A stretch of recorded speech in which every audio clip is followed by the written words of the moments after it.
Corporación Inmanente. Presencia internacional en medios. Estamos de vuelta desde su programa Desde la Trinchera. Les recordamos que tenemos nuestra página de Facebook Desde la Trinchera, a donde subiremos mayor información pertinente a este tema. Les mencionábamos que el Manifiesto del Destino de los Estados Unidos decía que ellos eran los elegidos por Dios y que tenían que extender sus territorios hasta llegar a la costa del Pacífico.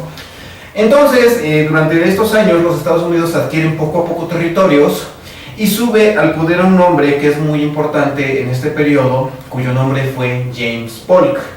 Él fue el presidente de los Estados Unidos y cuando él sube al poder, él tenía la promesa de campaña de que iba a extender los territorios hasta la costa del Pacífico, ya sea comprándolos o ya sea, obviamente no decía que iba a ser la guerra, pero esa era toda su intención.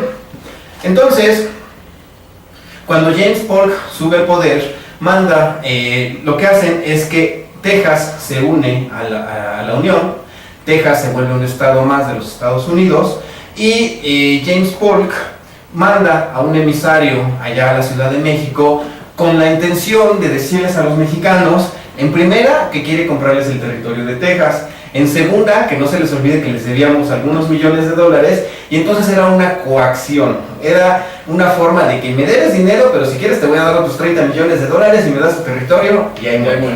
Y además querían comprar Arizona y otros territorios, no nada más era Texas. California. Entonces sí, definitivamente ya los norteamericanos tenían en miras hacerse de esos territorios, expandir su territorio, ¿no? Además, James Polk era apoyado por los sureños, por los esclavistas, y como les habíamos platicado, muchos intelectuales norteños y muchos políticos, cuando inicia la guerra, se oponen porque precisamente ellos querían, como habían platicado Nacho, que no querían parecerse a los países europeos, porque ellos querían ser algo nuevo. Al final dice, bueno, estamos haciendo exactamente lo mismo que estamos criticando, diciendo que está mal, ¿no? Entonces, James Polk, cuando regresa a su emisario y le dicen un rotundo no, que no te vamos a vender nuestro territorio, entonces Polk busca la manera de obligar a que los mexicanos le declaren la guerra a los Estados Unidos. Está el Río Grande y arriba está 150 kilómetros más arriba está uno que se llama el Río Nueces. Los mexicanos decían que la frontera de México con Estados Unidos estaba a la altura del río Nueces y los norteamericanos decían que no, que estaba a la altura del río Bravo. Entonces, como los americanos sabían que este era un territorio en pugna, lo que hacen es que mandan a hacer un fuerte ahí a la altura del río Bravo, o sea, básicamente se agandallan el territorio y buscan la confrontación con las tropas mexicanas, que los mexicanos, ni tardos ni perezosos, emboscan y combaten. Hay una pequeña escaramuza, mueren 15 soldados norteamericanos, capturan prisioneros a 50, y es entonces cuando le dan el pretexto a James Polk de que declare la guerra. Cuando James Polk declara la guerra, él dice algo que es una completa mentira, que dice: sangre norteamericana ha sido derramada en suelo norteamericano. Esto es algo que es una mentira, pero cuando el Congreso obviamente le cree lo que Polk está diciendo y permiten que se enrolen los soldados y le dan dinero para que haga su guerra. Sí, entonces cuando mandan el ataque inicia por varios frentes. Además, México venía también desgastado por la invasión francesa, de la famosa guerra de los franceses, porque de los pasteles, porque donde los franceses vinieron a reclamar unos daños que supuestamente no existían, no estaba muy claro, y donde Santana pierde la pierna. Y entonces, y obviamente Santana, de pasar de ser el ridículo en Texas, en la batalla de San Jacinto, se vuelve un héroe muy popular porque pierde la pierna en defensa de Veracruz. Y al final los franceses se van porque los británicos empiezan a decir: oye, ¿qué estás haciendo por allá? No fue tanto porque los mexicanos nos habían corrido, pero como que recobra popularidad, y entonces Santana estaba en el poder, y entonces empieza la guerra en el 46. Eran tiempos difíciles para México, eso es bien importante mencionarlo. México era un país que estaba separado, existían todavía quienes estaban queriendo que tuviéramos un emperador, quienes eran federalistas, quienes eran centralistas, los que eran de sangre española, los que eran mestizos, los que eran indios, y México básicamente era un territorio, pero no existía una unión. México debía hasta los zapatos a todo el mundo. México no tenía tenía un ejército numeroso, pero no tenía un ejército entrenado. Como les mencionábamos la semana pasada, a veces ni siquiera los hombres sabían cómo disparar un fusil, un rifle, porque no existía la pólvora para que entrenaran cómo disparar el rifle. Entonces, los primeros enfrentamientos se dan en dos batallas que son de las más importantes al inicio de la guerra. La primera es en Palo Alto y la segunda es en Resaca de la Palma. El primer enfrentamiento allá en Palo Alto se dio entre el general Ampudia y las tropas del general Zachary Taylor. Zachary Taylor era un general norteamericano que era muy pintoresco, te lo pintaban muy pintoresco, porque él no vestía como general, sino que él se vestía como campesino, y todos decían, cuando alguien llegaba y decía que quería ver al general, él decía, no, pues es que no está, porque no conocían, y él siempre parecía todo menos general. Sin embargo, era un hombre que era muy valeroso, él había peleado recientemente en las guerras indias y tenía mucha fama. Entonces, cuando las tropas mexicanas se enfrentan en Palo Alto, surge en la batalla algo que los norteamericanos habían estado perfeccionando y que era algo que ellos le mencionaban la artillería voladora. Obviamente no era artillería voladora, la mencionaban así porque en estas épocas los cañones eran muy pesados. Cuando tú llegabas y emplazabas un cañón, no lo movías más que después de un día de trabajo. Los norteamericanos llevan a cabo su tarea poniéndole unas ruedas muy grandes a los cañones y tenían a los caballos ahí atrás. Entonces básicamente la artillería voladora lo que hacía era que llegaban, emplazaban el cañón, disparaban y lo volvían a poner todas sus cosas y vámonos a otra posición. Esta artillería voladora tuvo un papel muy importante en la batalla de Palo Alto porque las tropas mexicanas estaban acostumbradas a pelear a la moda napoleónica, a la moda francesa de 20 años atrás. Entonces ellos se ponían en fila, iban avanzando buscando el enfrentamiento a la bayoneta, porque aparte de todo, como les mencionábamos, no tenían ni suficiente munición ni suficiente pólvora.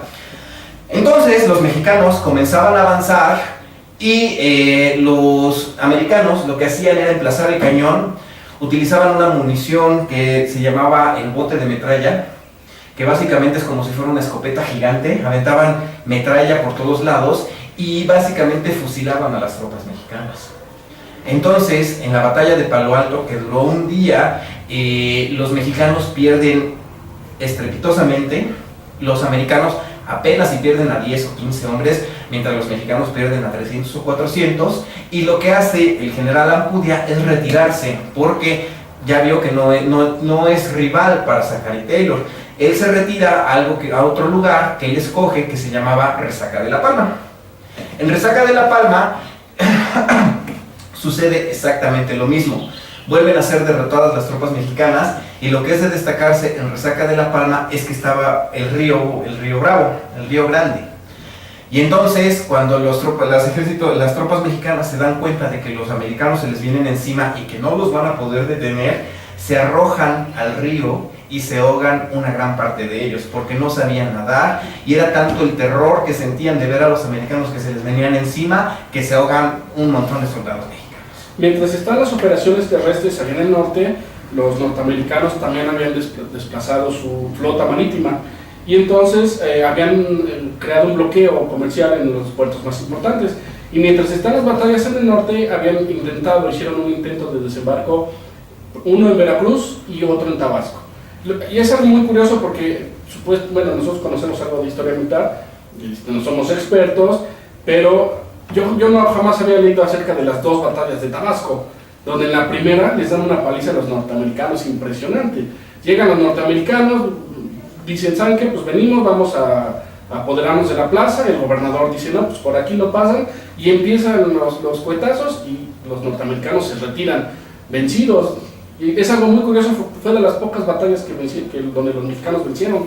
También hubo un primer intento de desembarco en Alvarado y también les dan una paliza a los norteamericanos, impresionante. Entonces es bien curioso porque mientras en el norte las operaciones eran desfavorables para los mexicanos, en el sur resulta que les estábamos ganando. Eso es interesante. Bueno, entonces después de la batalla de Resaca de la Palma, Zachary Taylor busca la manera de avanzar porque era su objetivo tomar Matamoros y eventualmente llegar hasta Monterrey. Esto es la campaña de este lado, pero también es importante mencionar que también era prioridad para los norteamericanos, como decíamos, llegar hasta las Californias. Y entonces los americanos forman un pequeño destacamento que avanzan 3.000 kilómetros, van a caballo avanzando 3.000 kilómetros, y conforme van avanzando, van anexando poco a poco lo que son los territorios. La semana pasada les mencionábamos que los territorios del norte eran tan inmensos, eran tan vastos, que básicamente el gobierno mexicano ni lo conocían. O si habían soldados, tenían a 5 soldados en una guarnición y párale de contar. Entonces, básicamente, este destacamento de tropas norteamericanas, cuya misión era llegar hasta California, conforme van avanzando, van ocupando territorio. Ellos tienen un encuentro con lo que son los nativos norteamericanos. Existe la anécdota de que cuando ellos conocen, creo que son a los apaches les dicen que quieren unir fuerzas con los norteamericanos y quieren ir a matar mexicanos, porque ellos siempre les han hecho la guerra a los mexicanos y que gustosos pueden llegar hasta la Ciudad de México. Entonces, este oficial norteamericano le dice que no, de hecho le pide que deje de estar haciendo ataques en contra de los mexicanos para que ellos puedan llevar a cabo la guerra de una manera más bien convencional.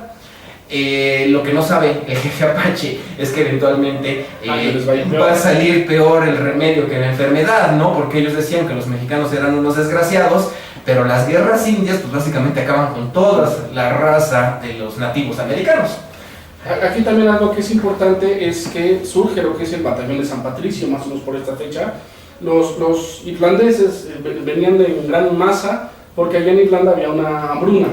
Entonces se estaban muriendo como ratas, y entonces muchos vinieron a Estados Unidos buscando un nuevo inicio. El único problema es que como eran católicos y en Estados Unidos eran protestantes, como que no los veían con buenos ojos a los irlandeses, y entonces obviamente los trataban muy mal, los juzgaban o los menospreciaban. Y entonces los irlandeses, cuando empieza la guerra contra México, cuando empiezan las hostilidades, pues se sienten más identificados con los mexicanos por la religión que con los norteamericanos, que los trataban como ratas. Entonces todo un batallón deserta y se une a las fuerzas del ejército mexicano. Sí, de hecho, esto del batallón de San Patricio, en Estados Unidos son traidores. Acá se supone que son héroes, pero tampoco como que se les da la importancia que tuvieron, ¿no? Porque los San Patricios eran castigados a latigazos allá en Estados Unidos. Ellos, como bien menciona Marco, eran más identificados con los mexicanos, y ellos eran tropas muy valerosas. De hecho, su especialidad era la artillería. Ellos eran unos excelentes artilleros, manejaban los cañones muy bien. Y también algo que hizo destacar el servicio de los San Patricios es que ellos estaban plenamente conscientes de que si caían prisioneros, pues no la iban a brincar. Ellos eran traidores en el ejército norteamericano, y eso era un aliciente más pues, para que tuvieran un mejor desempeño en batalla. Hacemos un pequeño corte y regresamos. Corporación Inmanente. Presencia internacional en medios.